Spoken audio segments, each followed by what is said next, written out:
বন্ধুরা, west bengal central school service commission upper প্রাইমারির নিয়োগটি নিয়ে যেমন যথেষ্ট চাপে রয়েছে, ঠিক তেমনই কিন্তু west bengal board of primary education 2022-এর টেট পাস প্রার্থীদের নিয়োগ নিয়ে যথেষ্ট চাপে রয়েছে, যা আমরা বারবার বিভিন্ন খবর নিতে গিয়ে বুঝতে পারছি বিভিন্ন আধিকারিকদের সঙ্গে কথা বলে। এর পেছনে যদিও বেশ কিছু কারণ রয়েছে, আমি সেই কারণটিতে যাচ্ছি না, তবে চাপে যে একটি রয়েছে সেটা বোঝাই যাচ্ছে।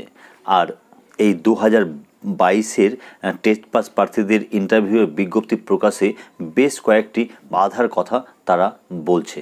তার মধ্যে কিন্তু একটি রয়েছে সুপ্রিম কোর্টে চলা 2020-22 মামলাটি।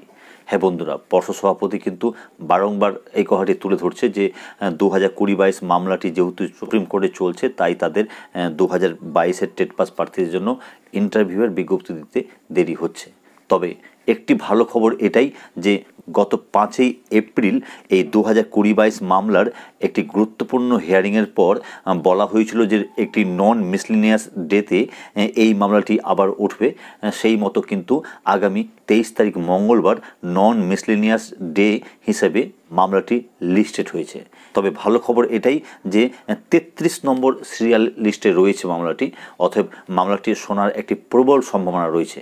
তবে এর একটি নেগেটিভ খবরও রয়েছে, সেটা হচ্ছে লাস্ট হিয়ারিংয়ে যে বিচারপতি ছিলেন মাননীয় এএস বোপান্না স্যার ও মাননীয় সুধাংশু ধুলিয়া স্যার, সেই বেঞ্চের কিছু পরিবর্তন আনা হয়েছে।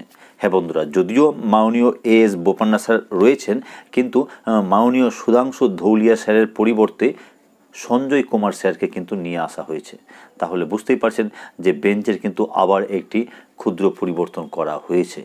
আর এই পরিবর্তনের ফলে মামলাটিতে প্রভাব পড়লেও যে পড়তে পারে সেটা অস্বীকার করা যায় না।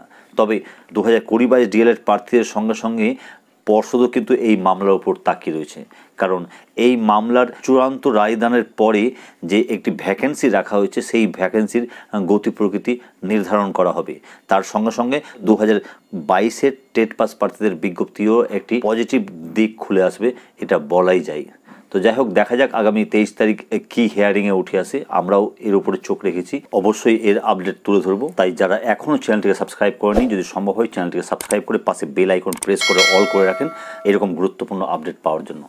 তাহলে দেখা হচ্ছে পরবর্তী ভিডিওতে। ততক্ষণের জন্য সকলে ভালো থাকুন ও সুস্থ থাকুন। ধন্যবাদ।